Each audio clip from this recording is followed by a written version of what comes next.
Can the Phoenix Suns channel that upset energy in March Madness and take down Victor Wembanyama and the San Antonio Spurs once again this season? They're going to be a little shorthanded yet again to do it. We're going to talk about it all on the other side of this.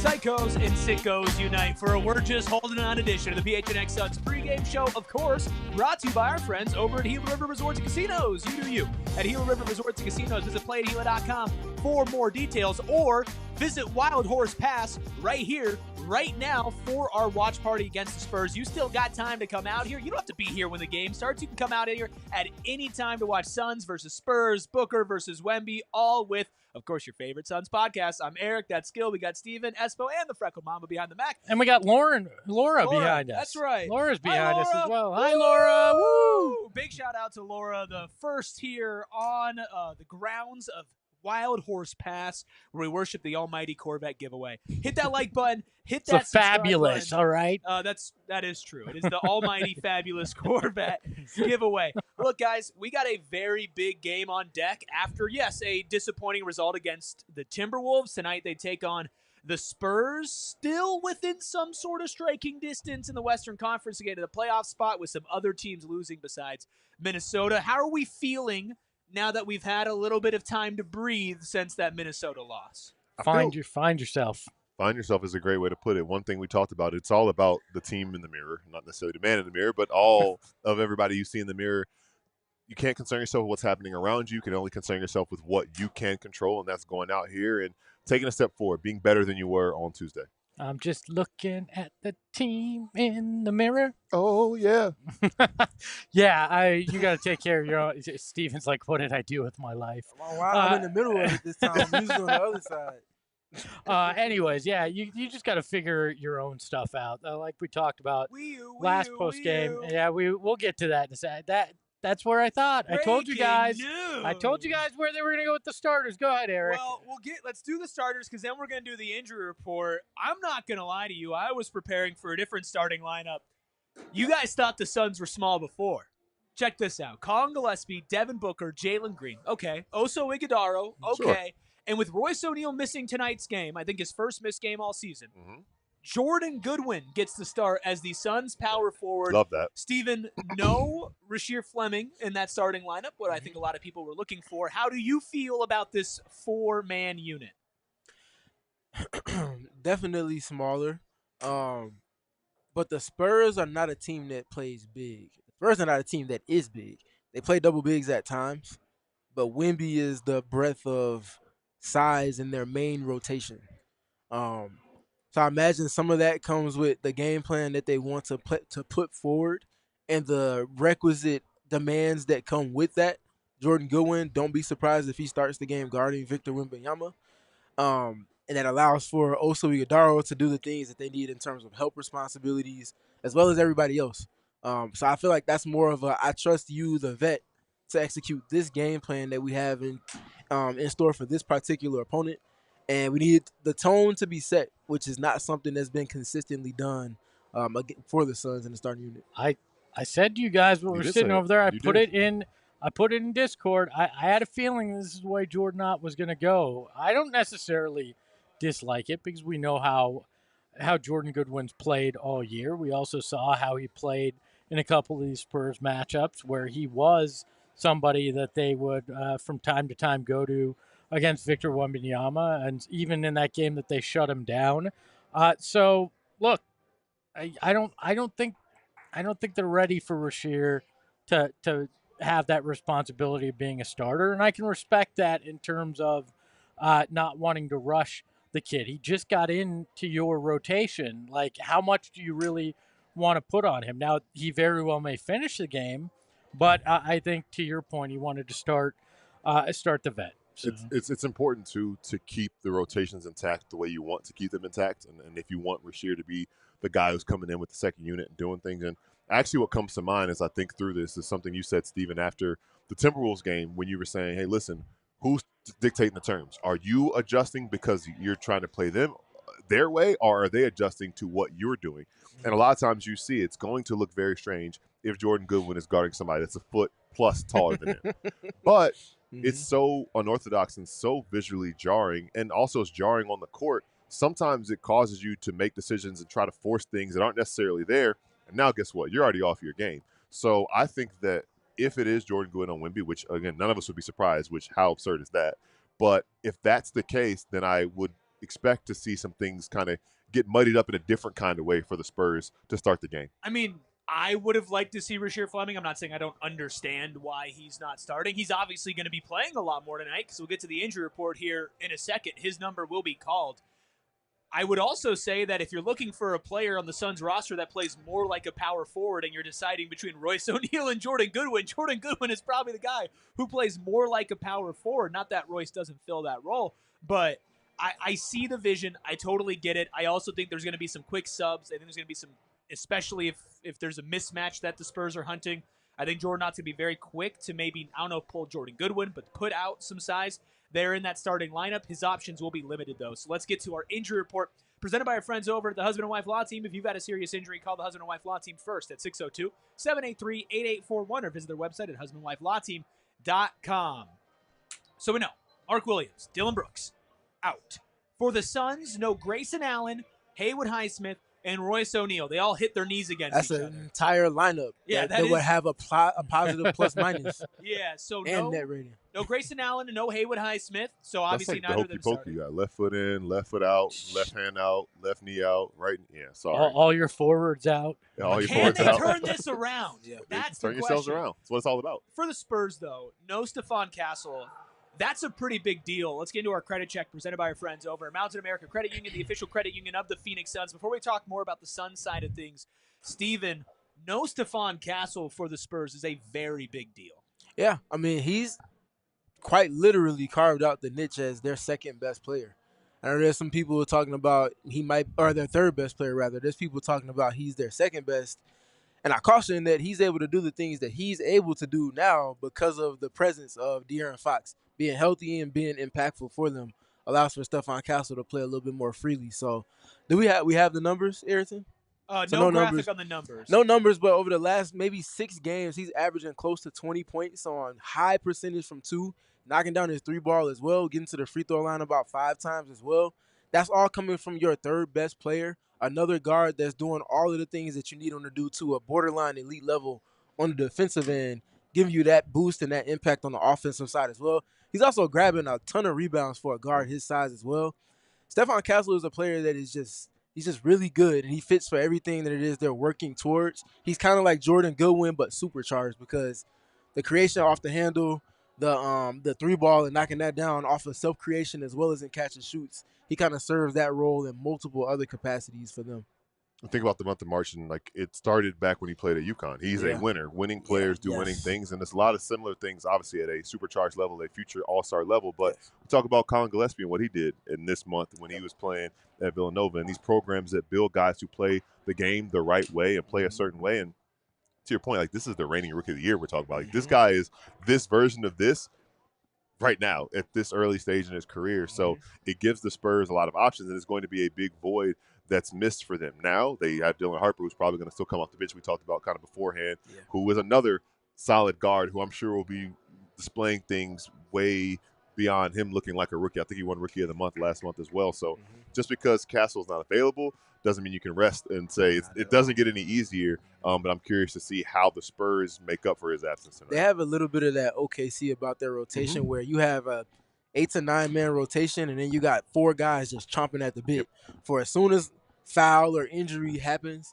somebody's immediately and urgently ready to step up and provide impact on that. We'll naturally see that tonight, to your point of not being able to rest. But other part I wanted to bring up too is STEPHON Castle. The fact that he's not playing, you have to make sure you're staying on your P's and Q's, because they have, like, their guard group is their X factor. I know their wings are getting attention, but their guard group, Fox, Castle, Harper in particular, those three, is as important as any faction of their roster, and they can put pressure on you in unique ways. Yeah, and you can't let up, just because one's out. And the nice thing is, you have 4 guards out there on the court, so hopefully your 4 can outweigh their 2. But yeah, I think everybody hears, oh, one of the stars is out, so it's going to be a little bit easier. Not with this Spurs team. This is a team like they've always been. Sure. And you're in trouble regardless. So you're going to have to play one of your better games to get a win here. Their starting lineup is so good that STEPHON Castle has been having the privilege of opponents trying to put their centers on him because they're trying to figure out how to deal with Wemby and keep their opposing center, their team center, close to the basket to provide rim protection with Wemby on the court. So now on the other side, STEPHON Castle's like, okay, cool. I'm going to just go and attack these guys or put them in pick and roll or handoffs or play isolation, and that's how he gets to this efficient 18 points that he's been averaging the last 6 games. At the same time, we talk about, okay, no, STEPHON Castle, that's great. That does help. It does make the Spurs like a worse team. But what did we just talk about with the Suns? Dillon Brooks, Mark Williams. You're already missing them. That's already 2/5 of your starting lineup, right? Then Grayson Allen, Royce O'Neal, Haywood, Highsmith. You're missing at least 3/5 of your starting lineup, whether it's Grayson or Royce starting in that situation. Then Haywood, who's been one of your better players when he's been on the court as a two-way impact the last couple of games. So this is yet another game where the Suns are playing a team above them in the standings, this time very far above them in the standings in the Western Conference, where they are shorthanded. Who is it on the Suns tonight that you guys are looking at? Is it just, okay, Devin Booker and Jalen Green go be superstars? Or is there somebody else that needs to step up as that 5 is out? Colin Gillespie. Colin Gillespie for sure. Got to be, right? I mean, he's a guy that has not I understand why, but he hasn't carried his weight lately. He's trying to figure out who he is with these 2 guys next to him, Book and Green. He's also hit a minutes threshold that he's never even sniffed in his NBA career. So he's got all these factors, but the Suns need him in a bad way. They need him to score the way that he was earlier in the year. Jordan Goodwin, you hope, brings the defense, but you need Colin Gillespie to bring the offense tonight. Yeah, for me, it's the guard group as a whole. I'm not singling out any one of the 3. Jalen Green did not have his best game, especially for the level of play he's shown in 6 of the last 7 games. In their most recent game, Devin played okay, but he could certainly be better as well, even if he did get 30 points. Now, obviously, Colin knows before we do that he has to provide impact. Their guards, their 3 guards, has to outplay the guard group of San Antonio tonight for me. Put it faction versus faction. Who's going to dictate to who in that? Who's going to outperform? Wemby's going to do what he does. You figure it out with your defense on that, but those 3 guys, Colin, Devin, and Jalen, have to be scoring at a prolific rate tonight. You say Wemby's going to do what he does. I'm looking at that center position right now. Oso and Kaman Malawach. Like, we saw Oso play very well against Rudy Gobert. Gobert still got his, but I think Oso still had a great part in that matchup. Yeah. Didn't see a lot of Kaman Malawach. I'm not going to say you drafted Kaman Malawach to guard Wemby, but you certainly drafted a body type that's supposed to at some point. Can he hold his own for 5 to 7 minutes, right? Can you win the non-Wemby minutes? What are you doing at that center position when Luke Cornett is out there, possibly with Wembanyama? Like, this is a tough matchup for an undersized Sun squad. You really wish that you had Dillon Brooks and Mark Williams for that tonight. For sure. When you say that, we talk about Jordan Goodwin, and we, none of us are even like scoffing or thinking twice about him playing the 4. But I think him and the rest of the guys who are going to be a part of the front court rotation, what's going to be really important for them is to bring physicality, because Victor Wembanyama is on record saying that they felt the residual effects of playing against a physical team in the Detroit Pistons, and that took a lot out of them. So can you be the team that brings that type of physicality? Because you have guys capable of doing it, but it's a matter of them going out and doing it and being the people who impose it rather than reacting to what the Spurs bring. Do you consider going small, though, and trying to force Wemby a little further away from the basket so some of your guards might be able to do some things rather than trying to go conventional and trying to match size with size? Do you see some Rasheer at the 5 and trying to play 5 out and just trying to get some kind of advantage, or at least not have as big of a disadvantage when it comes to Wemby being around the basket? Yeah, for me, but with the game against Minnesota, I treat it similar to that. Wemby is not even close to what Rudy is on the offensive side, so I want to preface with that. But stature for stature against the Suns without their starting 5, I think it's a similar matchup in that size component. I was surprised they went to the small ball unit just because I didn't know if they would see it impactful in that game plan for that team on Tuesday. We probably end up seeing it tonight just like we did in that game. We saw it for a short shift at the end of the first going into the second. Jordan didn't like the results of that, and we didn't see it the rest of the way. Maybe it's one of those type of let's test drive it to see what it looks like. If it's there, we might give it a second or third shift. Otherwise, we'll scrap it and go elsewhere. Yeah, I mean, to be fair, it's tough. No matter where Wemby is on the floor, he's still a danger to be a rim protector. He can recover like nobody's business. And then the other part is with the small ball units. If there's no Haywood, is it Ryan that you're leaning into to fill that void? Like there's just, and then Royce is not out there either. So that's 2/5 of the guys that you're using in a small ball. So you're playing micro ball.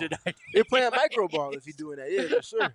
And my thought process on the other side of the ball too. For everything Wemby is, he is not a perfect player yet, but he probably will be in the next like 2.5, 3 years, unfortunately. So get it while you can. But I think that you can, in some ways, trap him into or trick him into settling in them things and playing on the perimeter a little too much. I think he's been much better about that this year, imposing his will and imposing his physicality, but I still think he's learning how to do that. So if you can set him up and put some traps, and I think that's why he, in some cases, has had some struggles against the Suns in particular this year. Obviously, you have different personnel available to make life difficult for him, but can you set some of those traps for him in different ways to get him playing a certain way and get him out of the game and then work through it that way? Speaking about getting him out of the game, he's playing a career low 29.3 minutes per game. Now That's it.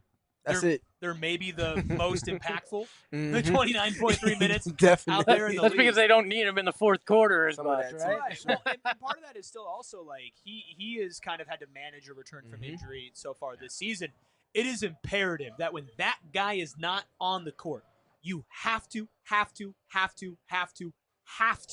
win those minutes. No ifs, ands, or buts about it. If you're going to upset the Spurs, which let's not get it twisted here, it would absolutely be an upset. If you beat the Spurs tonight, especially on the road in San Antonio, you have to win every single second that guy's not playing basketball.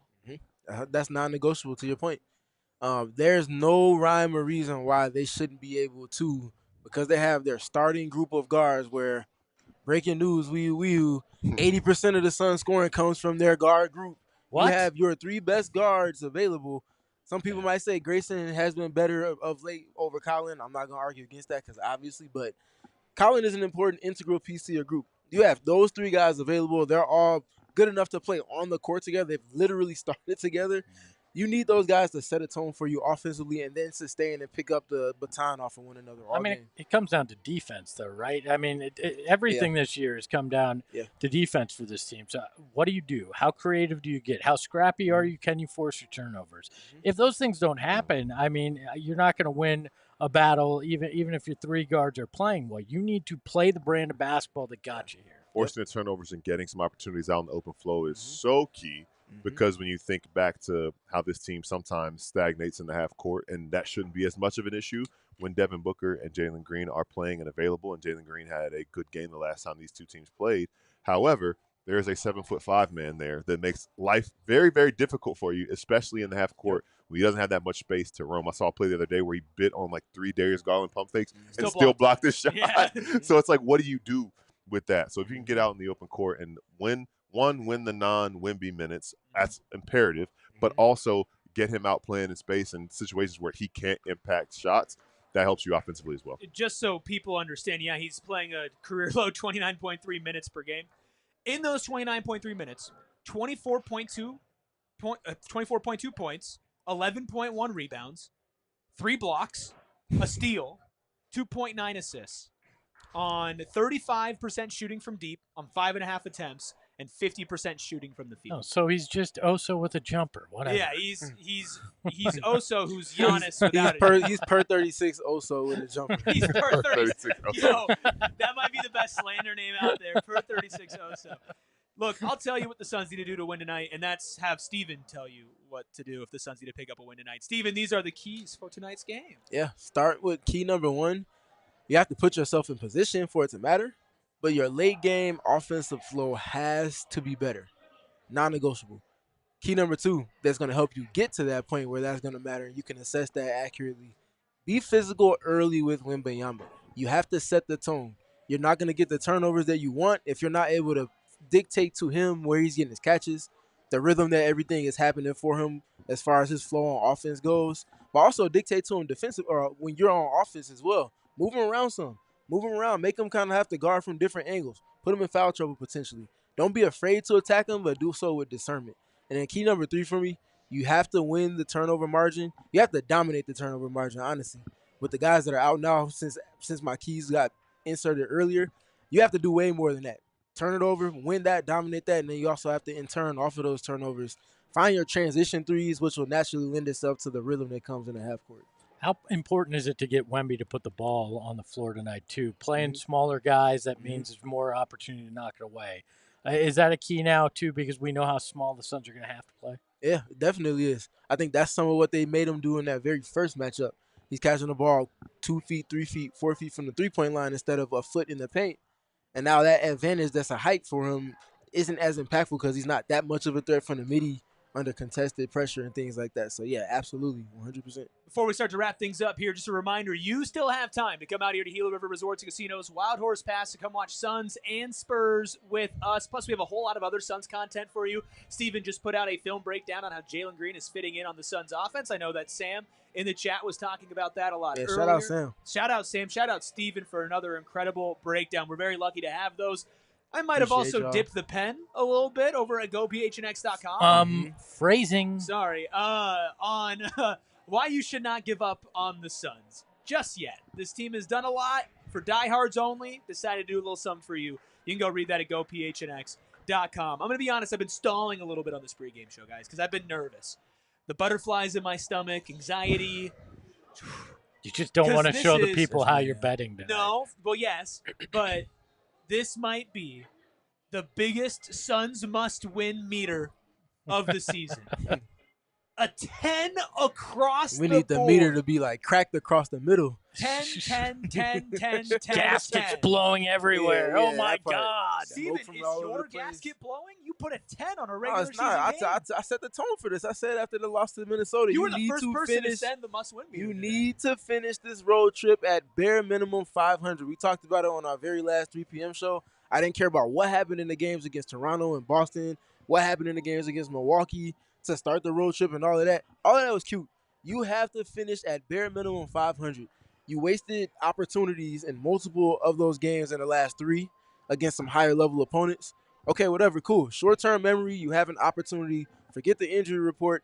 Look at the standings, look at your record, and look at what it is you need to be in rhythm-wise going back home for some of the teams that are going to be waiting for you there, which are some of the teams that you just got done playing on the road. Handle your business, find a way, as you have shown to do all season long. Handle your business, find a way, and think so much about what a win tonight would do for you to close this trip, but also like reminding yourself of who you are with what you said, what lies on the other side. No time to think about that yet. Control what you can control as far as winning, but this could be the type of defining culture, whatever you want to call it, win that gives you the momentum you need to close out the last 12 games of the season. If you win this one, it makes up for one of those losses that you blew over the last 3, right? Yeah. And that's what you have to do. If you want a chance to catch Denver, who's a game and a half ahead of you, that you have a game against on Tuesday, you got to win a game like this. You got to surprise and get a victory you weren't supposed to. So go out there and play the underdog like you have all year and find a way to shock people. And I know that they think they can beat anybody, especially when they have their guys or at least a handful of them available. So I preface with that. But you got to go and show it tonight because this is a game that can give you a confidence boost in ways that can't really be replicated by beating other teams. This is one of those type of teams that give you the opportunity. This could very well be the team that you play in the playoffs. In fact, I'd say that's probably the most likely outcome right now because you're sitting in that 7th seed. We talked about it on last postgame show. It's pretty unlikely the Suns can jump up. It's still possible.